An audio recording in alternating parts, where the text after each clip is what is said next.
Human history is often presented as a finished record. Dates are fixed, timelines are drawn, and the origins of civilization are explained with confidence. According to this account, humanity emerged slowly from primitive beginnings, learned to farm, built villages, and only then developed the capacity for complexity, engineering, and abstract thought. Yet this version of history depends not only on what has been discovered, but on what has survived. Across continents and beneath oceans lie remnants of structures that should not exist according to the accepted timeline. Stone monuments, older than agriculture, cities submerged by rising seas, engineering precision that challenges modern assumptions about prehistoric capability, ancient traditions, describing destruction on a planetary scale, preserved independently by cultures, separated by vast distances. These are not myths created for entertainment. They are fragments of memory. Civilizations have risen before and vanished without leaving written records. Knowledge has been lost, not through neglect, but through catastrophe. Entire worlds have been erased by forces beyond human control, leaving only stone, legend, and silence. This documentary examines the possibility that modern civilization is not the first of its kind. It traces the origins of forgotten societies, follows their rise, confronts the evidence of their collapse, and explores the legacy they may have left behind. This is not a story of fantasy. It is a story written into the earth itself. The origins of civilization are traditionally placed within a narrow window of time. According to conventional models, complex societies began to emerge after the end of the last ice age, when stable climates allowed agriculture to flourish. Farming communities expanded, surplus food enabled specialization, and eventually writing, governance, and monumental architecture followed. This progression has long been considered universal and inevitable. However, this framework relies heavily on assumptions formed during the early development of archaeology as a discipline. For decades, evidence that did not align with this sequence was often reinterpreted, ignored, or classified as anomalous. The absence of agriculture was equated with the absence of complexity. Nomadic societies were assumed to lack the organization necessary for large-scale construction or symbolic systems. Modern discoveries have increasingly challenged these assumptions. Archaeological sites dated to periods long before agriculture display signs of advanced planning, coordinated labor, and symbolic expression. These features suggest social organization beyond what was previously attributed to prehistoric populations. The existence of such sites fortheth a reassessment of the relationship between farming and civilization itself. Human societies did not begin in isolation. During the late Ice Age, global climates were unstable. Massive ice sheets covered large portions of the northern hemisphere, while sea levels were dramatically lower than today. Vast coastal plains existed where oceans now lie. These regions provided fertile environments rich in resources, ideal for early human settlement. As the climate warmed rapidly between approximately 12,000 and 9,000 BC, melting glaciers caused sea levels to rise by more than 100 meters. Entire landscapes disappeared beneath the ocean in a geologically short span of time. Communities that had thrived for generations were displaced or destroyed, leaving no trace accessible to modern excavation. This environmental upheaval coincided with profound changes in human behavior. Evidence from multiple regions suggests a sudden acceleration in construction, symbolism, and ritual activity, rather than emerging gradually. Complexity appears to have surged in response to instability. as societies attempted to preserve meaning and cohesion during uncertain times. The oldest known monumental structures do not function as homes, fortifications, or agricultural facilities. Instead, they appear ceremonial in nature. This suggests that shared belief systems and collective identity may have preceded permanent settlement. The Smother people did not build civilizations because they farmed because they were already organized. Such a reversal challenges the foundation of traditional historical models. Stone tools from these early periods demonstrate levels of craftsmanship and standardization that imply specialized knowledge passed through generations. Symbolic carvings via complex mythologies and cosmologies encoded in animal imagery and geometric patterns. These were not the products of random creativity, but of structured traditions.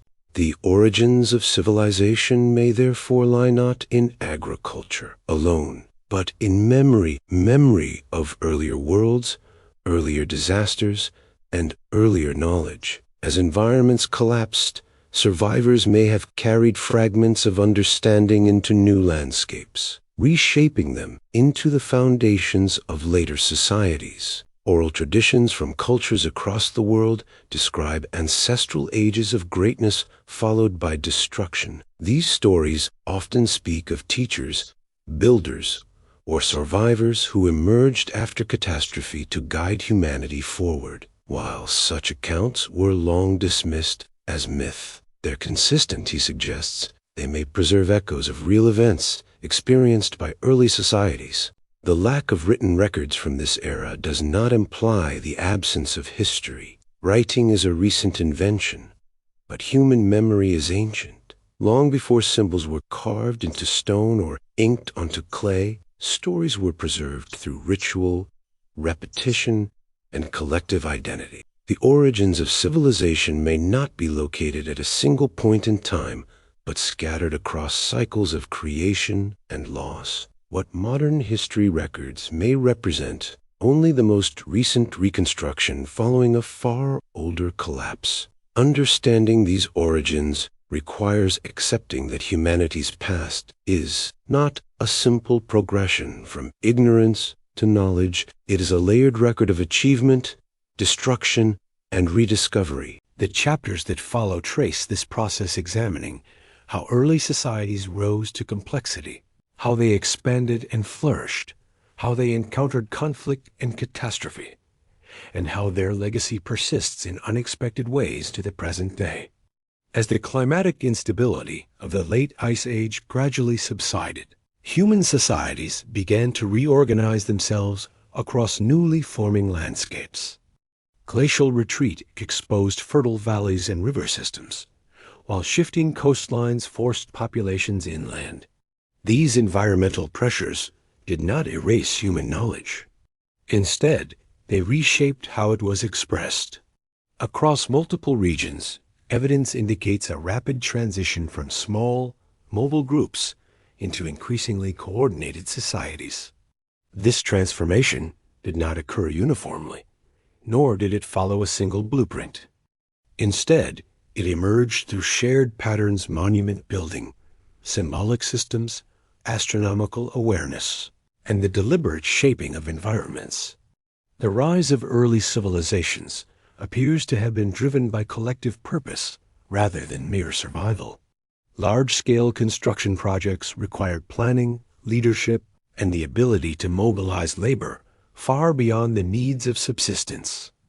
These undertakings suggest that early societies were bound together by belief systems strong enough to motivate cooperation over generations. Monumental architecture from this period reveals an advanced understanding of geometry and spatial organization. Structures were aligned with celestial events such as solstices and equinoxes, indicating careful observation of the skies. This astronomical knowledge served practical functions marking seasons and cycles, but it also carried symbolic significance, reinforcing social order and shared cosmology. The act of building itself became a declaration of permanence in an unstable world. Stone, unlike wood or earth, endures. By choosing stone as their medium, early builders asserted continuity against uncertainty. These structures were not only places of gathering or ritual, they were anchors of memory, designed to outlast generations. As populations expanded, networks of exchange began to form. Materials sourced from distant regions appear at sites hundreds of kilometers away from their origin. Obsidian, shells, pigments, and rare stones were transported along routes that required coordination and trust between groups. Such networks implied diplomacy, shared customs, and the early foundations of economic systems. The rise of these societies was not confined to a single geographic center. Parallel developments occurred across the Near East, South Asia, the Americas, and parts of East Asia. While each region adapted to its local environment, the similarities in structure and symbolism suggest convergent evolution or the transmission of shared ideas through long-distance contact. Leadership during this period was likely not centralized in the modern sense. Instead of kings or states, authority may have resided in councils, ritual specialists, or lineage-based systems. Power was reinforced through knowledge of the land, the sky, and tradition, rather than through force alone. Art and symbolism flourished as societies grew more complex. Carvings, figurines, and patterned motifs appear with increasing frequency, often depicting animals, hybrid forms, or abstract symbols. These images were not decorative in the modern sense. They conveyed meaning, encoded narratives, and reinforced cultural identity. The rise of agriculture, once thought to be the cause of civilization, appears instead as a response to it. As populations stabilized around ceremonial centers, the need for reliable food sources intensified. Domestication of plants and animals followed, not as an innovation born of necessity alone, but as a strategic adaptation to support existing social structures. This shift fundamentally altered humanity's relationship with the environment. Landscapes were reshaped to suit human needs. Forests were cleared, fields were cultivated, and waterways were managed. These changes reflect an increasing confidence in humanity's ability to influence the natural world. With growth came complexity, and with complexity came vulnerability. Larger populations required more resources. Trade networks introduced dependence. Monumental centers became focal points that could not easily be abandoned. The very achievements that defined the rise of these societies also bound them to specific locations and systems. Despite these risks, the period of rise represents one of the most transformative phases in human history. It marks the moment when humanity moved beyond survival alone and began to define itself through culture, memory, and shared purpose. Knowledge accumulated not just through trial and error, but through intentional preservation and transmission. The success of these early civilizations was measured not in conquest, but in continuity. Their influence extended through time rather than territory. Ideas outlived individuals, and structures outlasted communities. Yet this expansion carried an implicit assumption that the stability supporting it would endure. Climatic shifts had lessened, but they had not vanished. The forces that once reshaped the world remained present, waiting for the conditions to change again. As societies reached their peak, their systems became increasingly intricate and interdependent. Resilience gave way to fragility. The foundations of power and growth, once sources of strength, became potential points of failure. The rise of early civilizations was therefore both an achievement and a prelude. It set the stage for extraordinary cultural development, but it also laid the groundwork for conflict, disruption, and eventual collapse. The next chapter examines how internal pressures and external forces converged, transforming prosperity into instability and ushering in an age of tension that would redefine the fate of these early societies. As early civilizations expanded in scale and influence, the conditions that had once enabled their rise began to shift.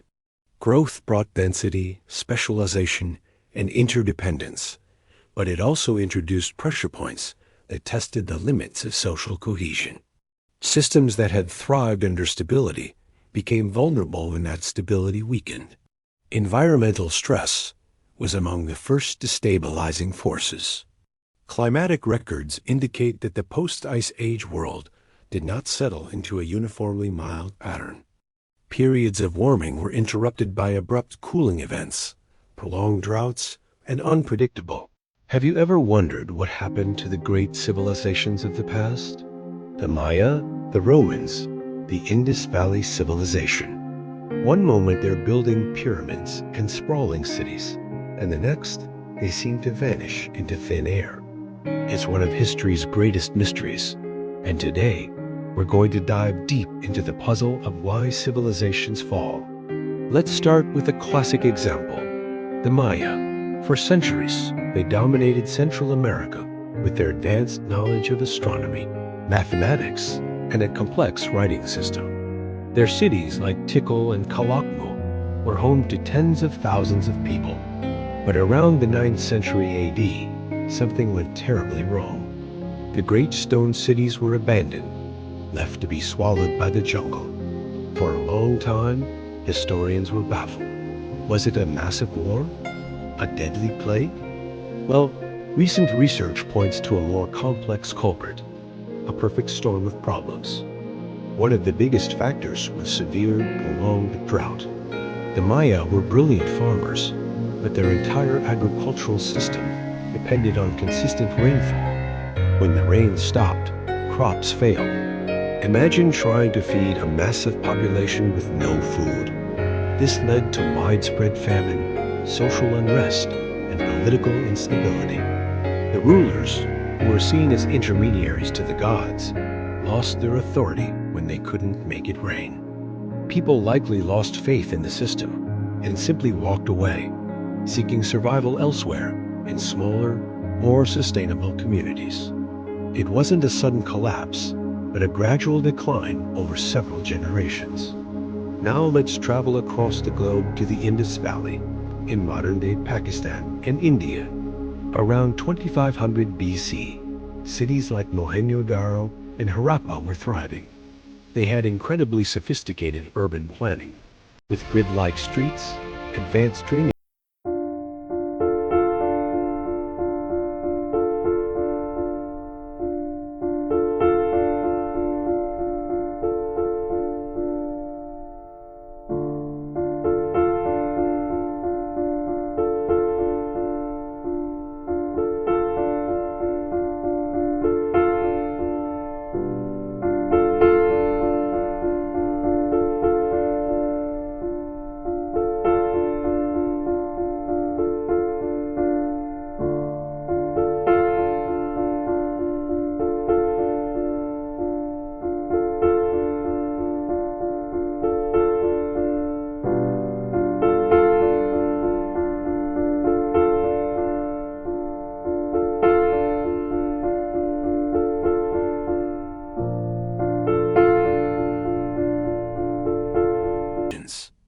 It is another case where environmental factors triggered a cascade of social and economic problems that the civilization just couldn't overcome.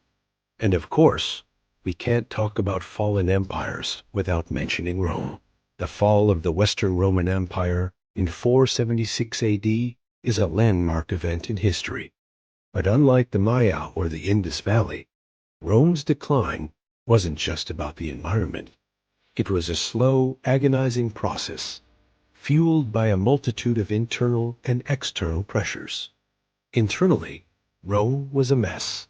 It suffered from what historians call imperial overstretch. The empire was just too big to govern effectively. Constant civil wars, political corruption, and a rapid succession of weak emperors created instability at the very top. The economy was also in shambles. Inflation was rampant, and heavy taxes crushed the middle and lower classes. The reliance on slave labor discouraged technological innovation, and when conquest stopped, the supply of new slaves dried up, crippling their economic model. Then there were the external threats. For centuries, Rome had been dealing with so-called barbarian tribes along its borders. But by the 4th and 5th centuries, these groups, like the Goths and Vandals, were putting immense pressure on the frontiers. A combination of climate change in their own homelands and the push from other groups like the Huns forced them to seek refuge in new lands within the empire. The weakened Roman military, increasingly made up of non-Roman mercenaries, struggled to defend the vast borders. The sack of Rome by the Visigoths in 410 and again by the Vandals in 455 were devastating blows, both practically and psychologically. The idea of an eternal city was shattered. It wasn't a single event, but a death by 1,000 cuts. The empire didn't just fall. It transformed, breaking apart into smaller successor kingdoms that would eventually form the basis of modern Europe. Another fascinating case is the Norse settlement in Greenland. Around the year 1000, Eric the Red led a group of Vikings to this massive island. They established a thriving European-style society, with farms, churches, and trade with Iceland and Norway. For about 400 years, they survived in this harsh environment. But by the 15th century, they were gone. What went wrong for the Greenland Norse? A key factor was a period of global cooling known as the Little Ice Age. The already short growing seasons got even shorter, making it impossible to grow enough hay to feed their livestock through the winter. This was their entire way of life. Unlike the local Inuit people, who had perfected hunting techniques for the Arctic environment, the Norse clung to their European farming traditions. They refused to adapt. They wouldn't eat fish in large quantities, which was an abundant local resource. Their trade connections with Europe also faltered as sea ice made travel more dangerous. They were isolated, starving, and unwilling to change their culture to fit their new reality. Ultimately, this inability to adapt sealed their fate. It's a stark reminder that resilience isn't just about strength, but also about flexibility. So, is there a common thread here? If we look at the Maya, the Indus Valley, Rome, and the Greenland Norse, we see a pattern emerge. It's rarely one single thing that brings a civilization down. It's usually a complex interplay of factors. Climate change and environmental degradation are recurring themes. Whether it's drought, shifting rivers, or global cooling, when the environment turns against you, it puts immense strain on a society's foundations, especially its food supply. And there's social and political breakdown. When leaders lose their legitimacy, when the gap between the rich and the poor becomes too wide, or when the political system is riddled with corruption, the social fabric starts to tear. People lose faith in the institutions that are supposed to protect them. Economic failure is another key ingredient. Disrupted trade routes, rampant inflation, or the failure of a primary economic model can cripple a civilization's ability to function. And finally, there's the failure to adapt. The Greenland Norse are the poster child for this, but it applies to others as well. When faced with new challenges, whether environmental or social, societies that are too rigid and unable to innovate are the most vulnerable.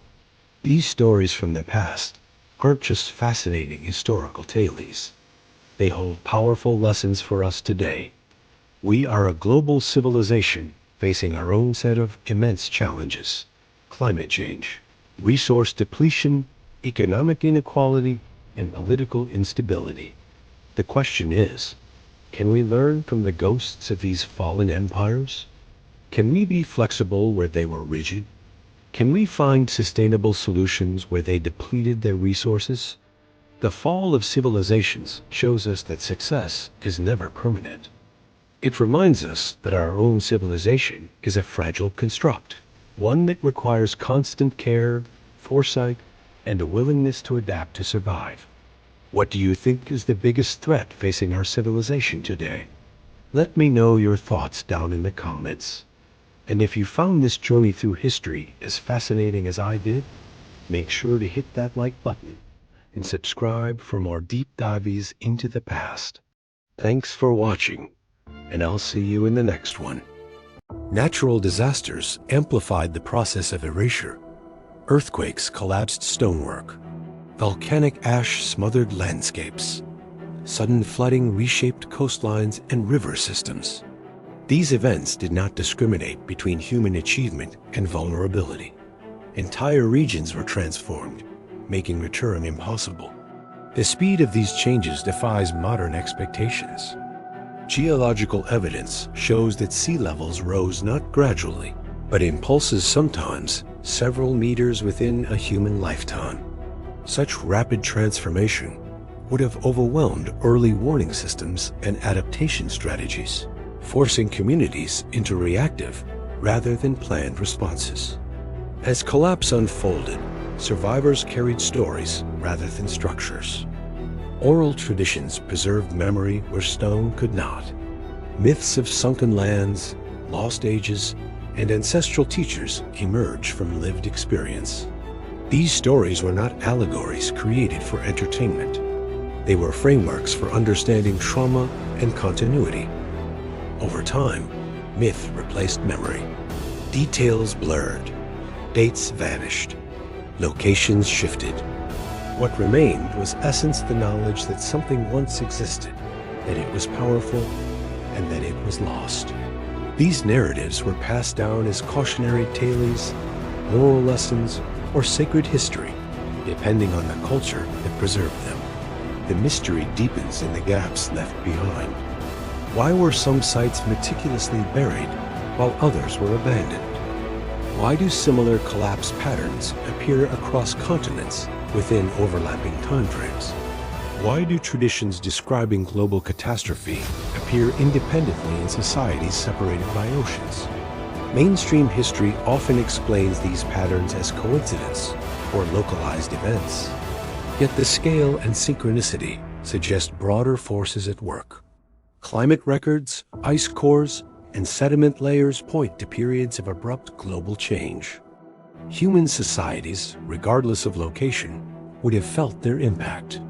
The absence of written records has long been used to dismiss the possibility of advanced prehistoric civilizations. Yet writing is a fragile technology. Stone survives fire and flood. Ink does not. A civilization built on oral knowledge, ritual memory, and monumental symbolism could vanish almost entirely, leaving behind evidence that appears incomplete or misunderstood. What is known is that after these collapses, humanity entered periods of reduced complexity. Population density declined. Monumental construction ceased. Technologies regressed or disappeared. Knowledge that had once been shared across regions became isolated and reinvented independently. The fall of these early civilizations was not a failure of intelligence or ambition. It was the consequence of fragility, of systems pushed beyond their capacity to absorb shock. Their disappearance does not diminish their achievement. It underscores the precariousness of civilization itself. The mystery they leave behind is not solely about how they fell, but about how much was lost with them. What technologies vanished? What understanding of nature, astronomy, or social organization disappeared? And how many times has this process repeated beyond the reach of memory? The remnants of these worlds persist not as ruins alone, but as questions embedded in stone and story. They invite examination rather than certainty, reflection rather than dismissal. A final chapter turns from loss to meaning, exploring the legacy of these forgotten civilizations and what their rise and fall reveal about humanity's future. The civilizations that vanished from the distant past did not disappear without influence. Though their cities fell silent and their monuments were reclaimed by earth and sea. Their legacy endured in subtler forms, embedded in human memory, culture, and behavior. What survived was not a continuous record, but fragments carried forward through adaptation and reinvention. Later civilizations emerged upon landscapes already shaped by those who came before. Foundations were reused, sacred sites were rebuilt. Myths were inherited and reshaped to fit new languages and beliefs. In many regions, early societies did not begin from nothing.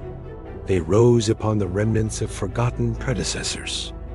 Patterns repeat across history. Sacred geometry appears in structures separated by oceans. Astronomical alignments re-emerge in cultures with no known contact. Flood myths, creation stories, and ancestral warnings surface again and again, altered by time but consistent in essence. These repetitions suggest inheritance rather than coincidence. The legacy of lost civilizations is not found solely in architecture or artifacts. It persists in humanity's relationship with the natural world. Early societies understood their dependence on environmental stability. Their myths often reflect reverence for cycles of seasons, stars, and renewal.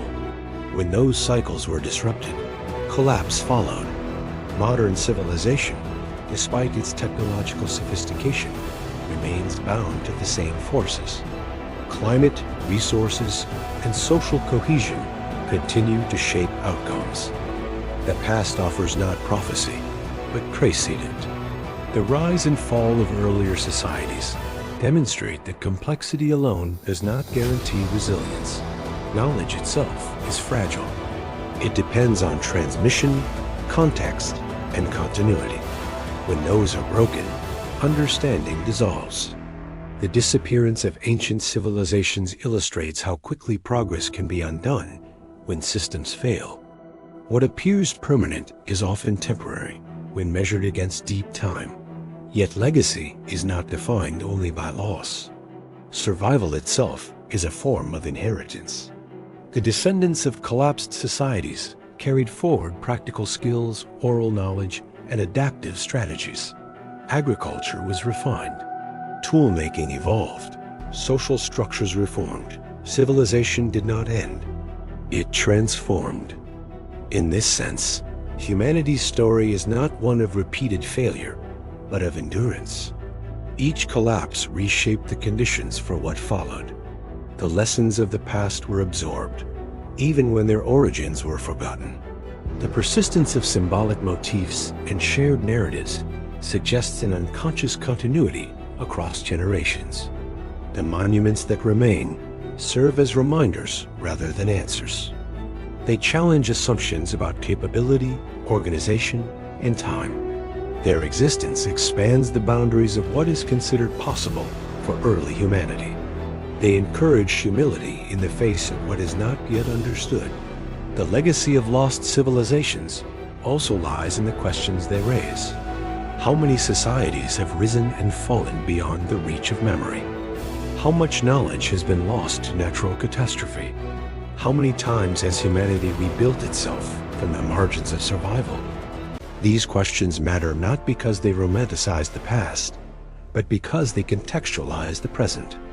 Modern civilization often views itself as unprecedented, yet history suggests a longer continuum, one marked by cycles of achievement and vulnerability. Understanding this continuum reframes humanity's place in the world. Progress becomes responsibility rather than entitlement. Advancement becomes stewardship rather than dominance. The awareness of past collapse invites reflection on present choices. The silence left by forgotten civilizations is not emptiness. It is space for interpretation, for caution, and for learning. Their absence speaks through what remains, urging attention to the delicate balance that sustains complex societies. Legacy, in this context, is not about monuments or myths alone. It is about continuity of awareness. The past does not demand imitation, but recognition. Its lessons are not commands, but invitations to observe patterns that transcend time. As humanity moves forward, it carries both the achievements and the unresolved questions of those who came before. The Earth itself retains their imprint, waiting to reveal more as exploration deepens and understanding evolves. The story of lost civilizations does not conclude with disappearance. It continues through influence, adaptation, and remembrance, quietly shaping the present from beneath the surface of recorded history. What remains now is not to recover every detail, but to recognize the significance of what has already been uncovered. The past has spoken through stone, landscape, and memory. Its meaning lies not in certainty, but in awareness. Human history does not end with certainty. It fades, reshapes itself, and waits. The civilizations explored in this documentary did not disappear without trace. Their presence remains etched into stone, buried beneath oceans, and preserved in the oldest memories humanity still carries. What survives is not a complete record, but enough to suggest that the past was far more complex than commonly understood. Their rise demonstrates what humans are capable of when knowledge, cooperation, and belief converge. Their fall reveals how fragile even the most advanced systems can be when confronted by forces beyond control. Climate shifts, environmental upheaval, and internal strain proved capable of unraveling societies that once appeared permanent. What was lost cannot be fully recovered. What remains cannot be ignored.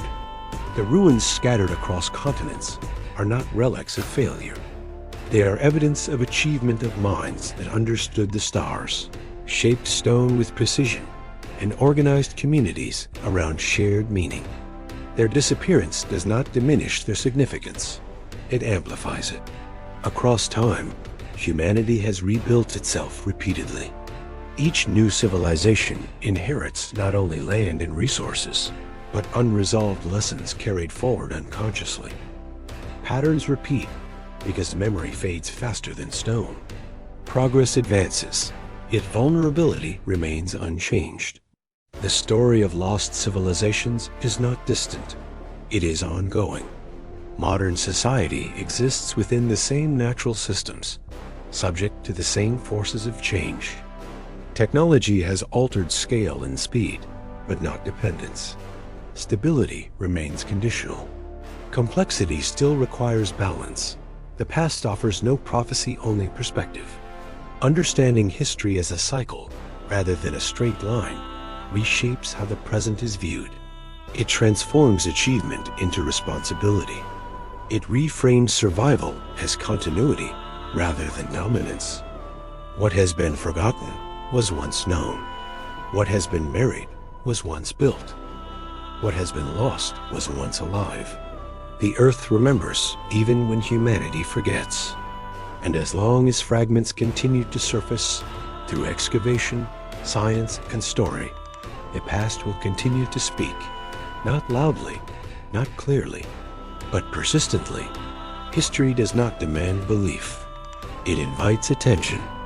In that attention, the distance between past and present narrows. What was forgotten becomes relevant. What was silent becomes instructive. The story does not end here. It rests waiting beneath the surface of time.